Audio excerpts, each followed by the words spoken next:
Welcome back to Chef the Soul TV News. If you are new, please don't forget to subscribe and also like my videos, guys. We here reporting izindaba ke ezithinta ke umntwana laphana ke oye watholakala nje eseshonile. Lapha kuthiwa ke kusewusana ke obelisanda kuzalwa lolu ke obelisongwe ngoplastic kadoti ke ethi Estate eNanda ke KwaZulu Natal.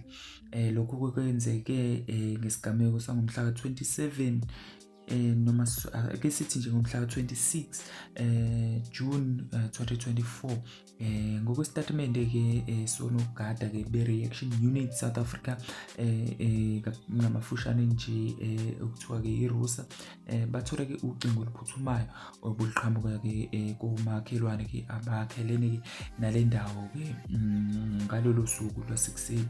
So babe sebephuthuma ke bephuthumela ke endaweni ke ababizelwe kuyona ke ukuthi ke kahle ke bezobona ke ngalesi simo ukuthi ke kwenzakalani ke isimo ke esiphuthumayo. Abafike bathola ke ingane ke yentombazane ke ingaphefumule isongwe ke ngoplastic kadoti ke eduze komgwaqo.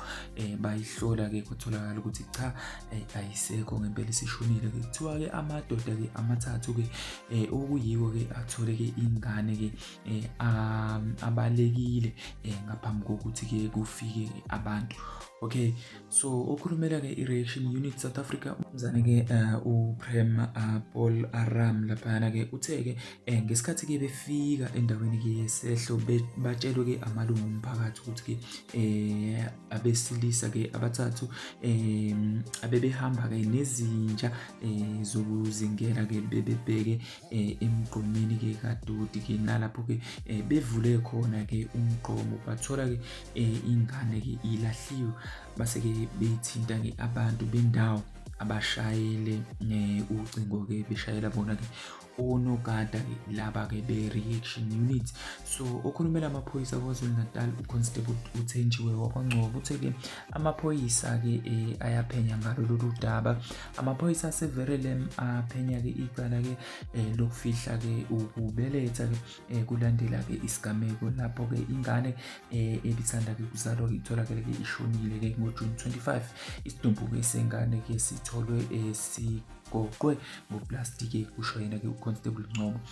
Webafethu iziningi igameko ke ezifana nalezi kodwa ke ezingezinhle ke neze ngoba azufundisi lutho nhlobo ke umphakathi wakithi ke ngale kwaloko bafethu.